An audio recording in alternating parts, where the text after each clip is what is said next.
佐賀県南部おすすめスポット10選。佐賀県南部の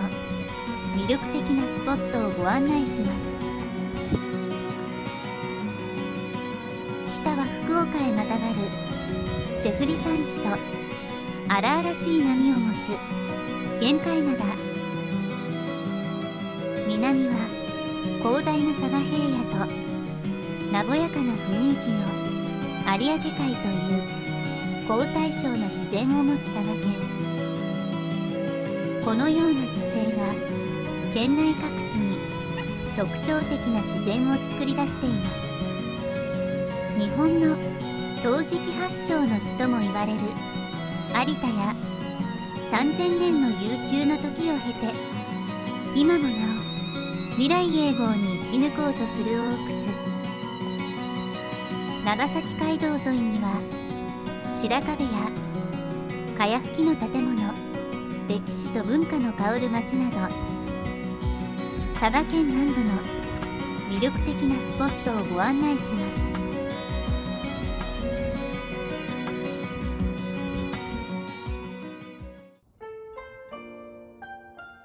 大霊神社。幻想的な風景の懐中鳥居がある大霊神社。佐賀県南部にある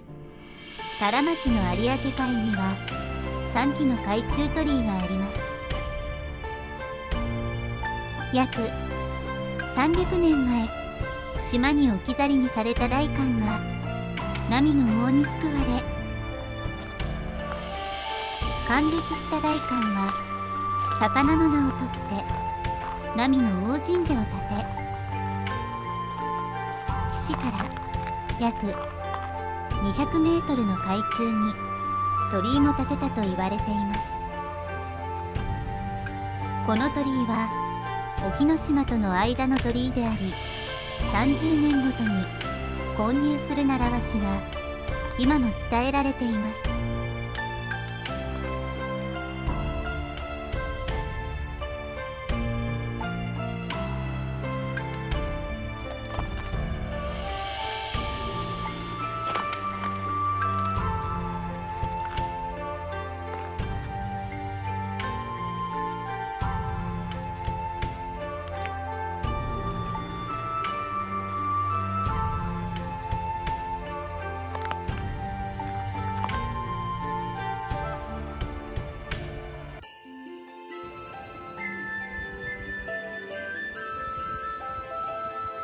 祐徳稲荷神社。佐賀県鹿島市にある祐徳稲荷神社。京都の伏見稲荷大社、茨城の笠間稲荷神社とともに日本三大稲荷に数えられている神社です。司祭神は乳母の御玉の大神、生活全般の神様、大宮の目の狼、義芸上達あるいは福徳円満の神様、猿田彦の狼、交通安全の神様です。境内は楼門や神楽殿、本殿などで構成され、豪華で鮮やかな外観から神前日光、九州の日光東照宮と呼ばれています。本殿の先には奥の院へ向かって朱色の鳥居が続き、奥の院からは有明海まで一望できる絶景が広がります。年間の参拝者は約300万人にもなり、九州では太宰府天満宮の次に多い人数です。四季が非常に豊かな神社で、春は境内を桜が彩り、秋にはもみじやイチョウが紅葉します。外苑である東山公園は市内でも屈指の花の名所で、一目5万本のツツジに加え、桜やコスモス、菜の花が美しい場所として有名です。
駅鹿島。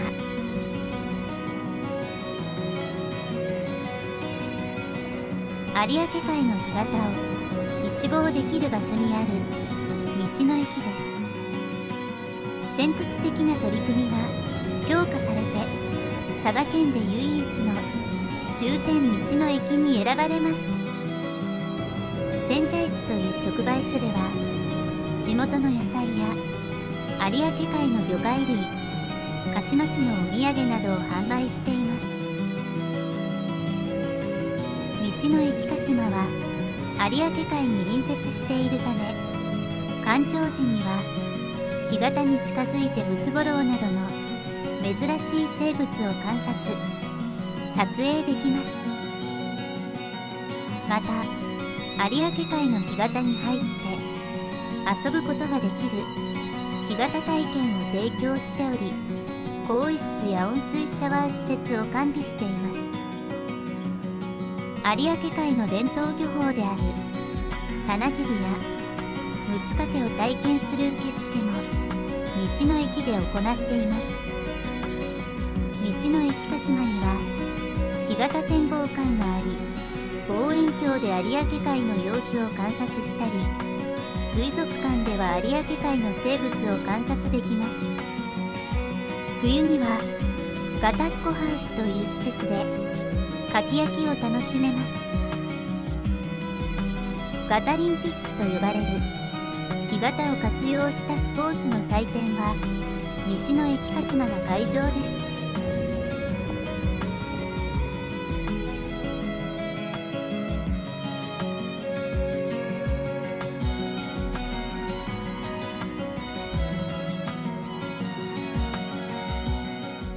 ここからは有明海の日の出風景をご覧ください。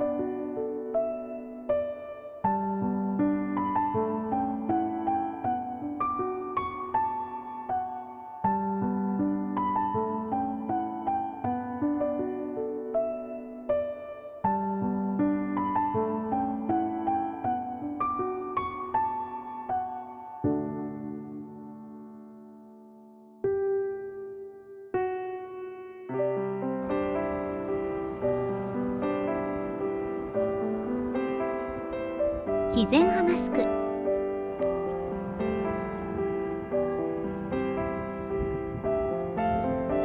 肥前浜宿の街並みは貴重な歴史遺産と言われています。肥前浜宿は鎌倉室町時代に遡る古い歴史を持った町で、港町宿場町として江戸時代から近代、明治、大正、昭和を通じて栄えてきました。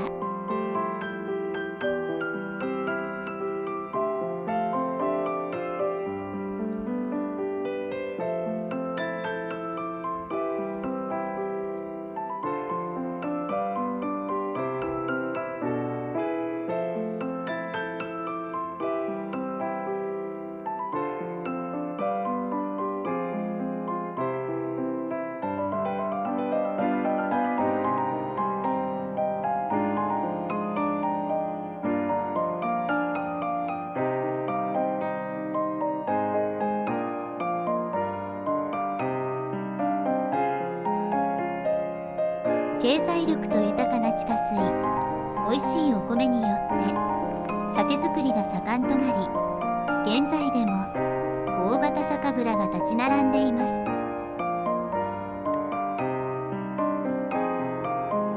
これらの歴史の中で、肥前浜宿には多くの白壁土蔵やかやぶき町屋などの伝統的な建物が残り、往時にタイムスリップした景観、イメージを作っています。浜川を挟んで北側の大村方、八宿、中町のいわゆる酒蔵通りには白壁土蔵造りの町屋や蔵があり、南側の正金や船津にはかやぶき町屋がありと、地区によって景観が大きく変化することも街並みの特徴となっています。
酒蔵通りにある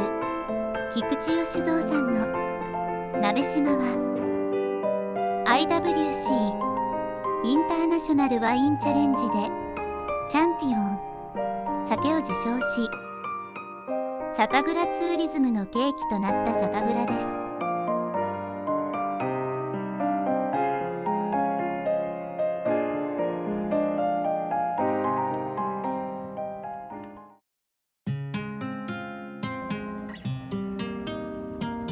武雄温泉。武雄温泉のシンボル、武雄温泉の門。温泉の入り口に立つ朱塗りの楼門は、竜宮城を連想させる鮮やかな色彩と形で天平式楼門と呼ばれ、釘を一本も使っていない独創的な建築物です。東京駅を設計した辰野金吾の設計で1915年大正4年完成しました。2005年に国の重要文化財に指定されています。2013年には保存修理が行われ、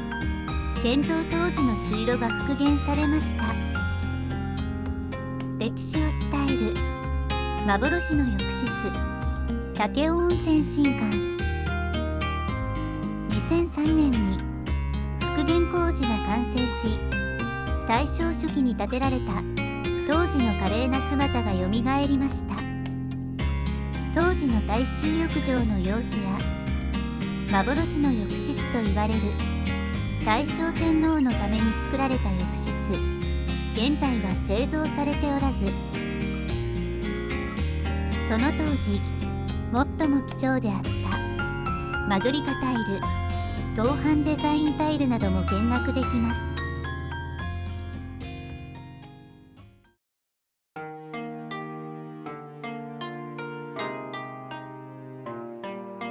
武雄神社。佐賀県武雄市に位置する市内では最も古い神社と言われる創建735年の武雄神社。司祭神は竹の内宿根の命をはじめとした五神を祀ることから武雄五社大明神とも言われています。実はこの武雄神社は佐賀県最古951年の文書など国の重要文化財に指定されている古文書218通も所有しています。源頼朝や伏見天皇からの書状など貴重な資料がたくさんあり、その由緒正しさと社格の高さを裏付けています。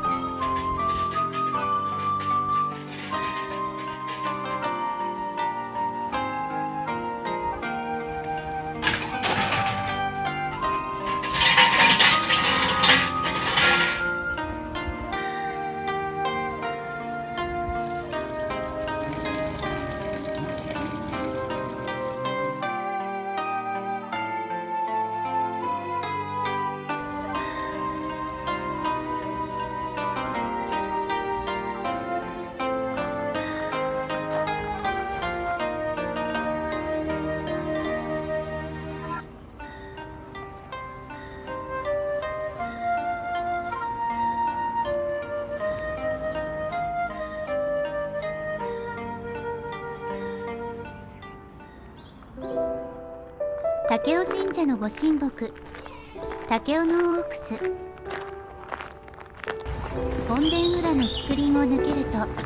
元前が明け、そこには3000年の悠久の時を経て、今もなお未来永劫に生き抜こうとするオークスが姿を現します。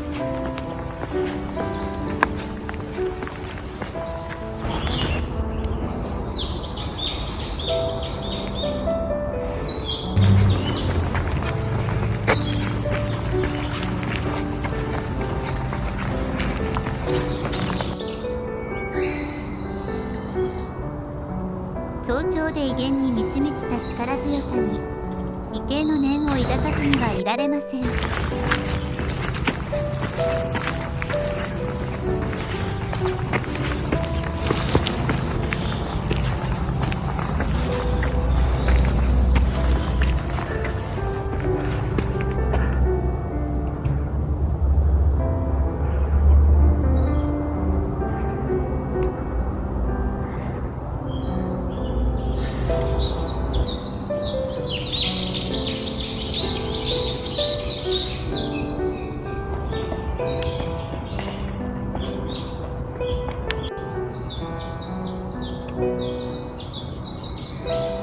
武雄神社、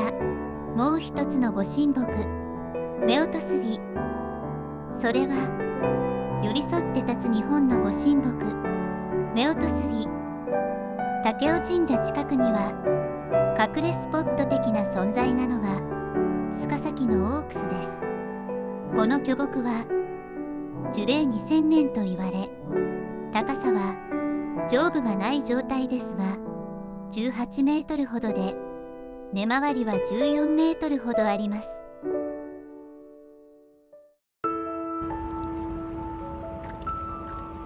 潮立つ。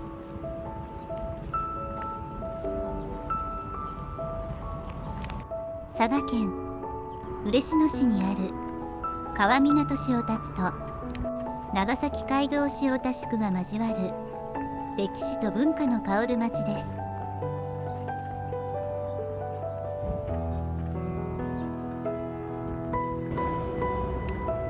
平成17年に田建地区に選定された塩達は川港と長崎街道の宿場町です。中央を通る長崎街道沿いには白壁やかやふきの建物、土蔵がひしめき、高台には寺社が控えます。塩田石膏による川沿いの石垣や恵比寿像も点在し、重厚かつ良好な伝統的な街並みを形作っています。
陶磁器の町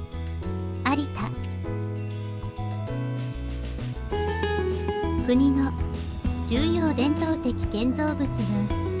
保存地区に選定されているレトロな町並みは、400年という長い歴史の中で作り上げられ、江戸時代から明治、昭和とレトロな建物が残る町並みです。通りにはさまざまな陶磁器店があり、歩きながらショッピングも楽しめます。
トンバイベイのある裏通り。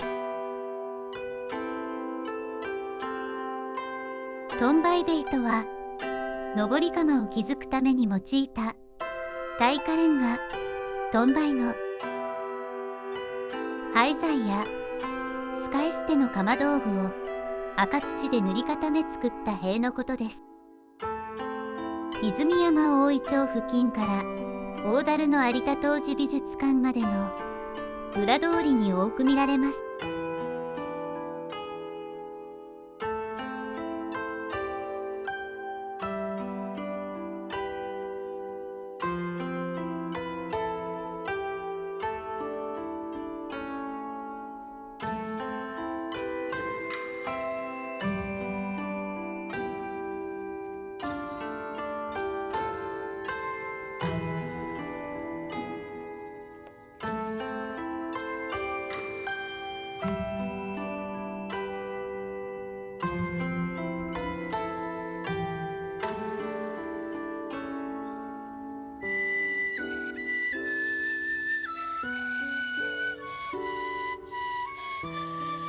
末山神社に来てまず驚くのは、境内に線路があること。参道を横切るようにして JR 九州の佐世保線が通っているのです。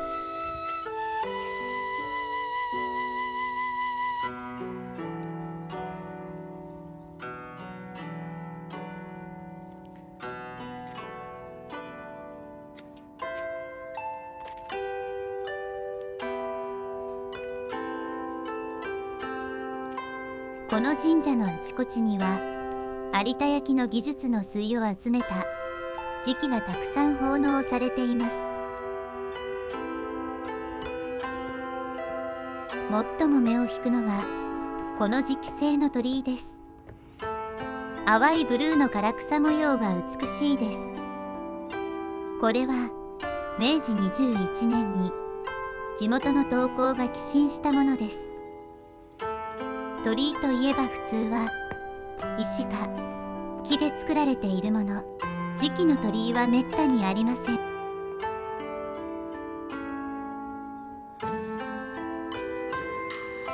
ギャラリー有田肥前焼木券のコーヒーカップを2500脚以上コレクションしており、そのコーヒーカップの中からお客様の好みのカップを選んでいただき、その選ばれたカップでコーヒーを楽しむこともできます。地元の食材を生かしたお食事からスイーツやドリンクまで充実したメニューが楽しめます。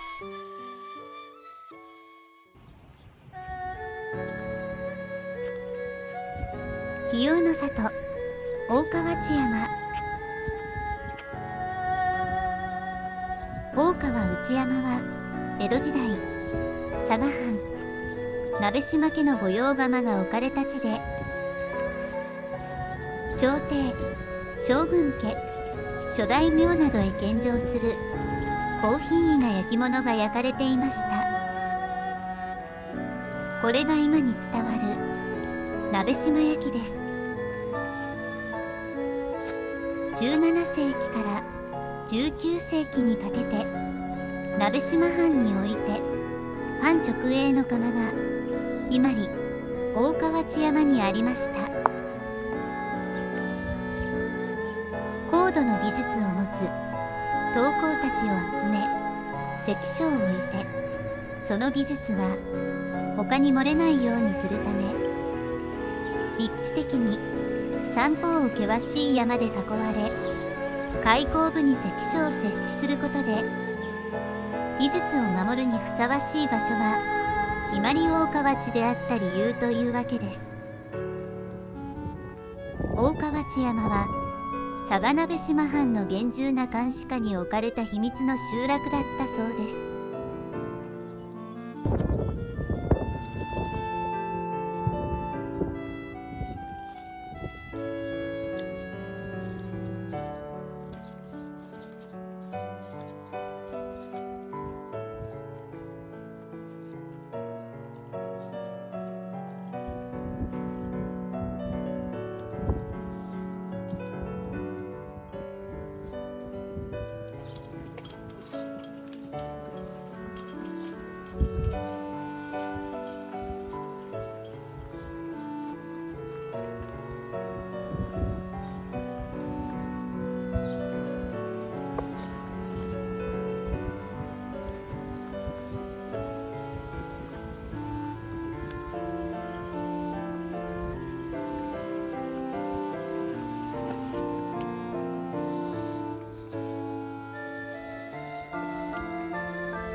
最後まで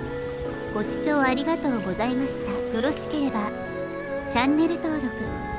コメントなど励みになりますのでお願いいたします。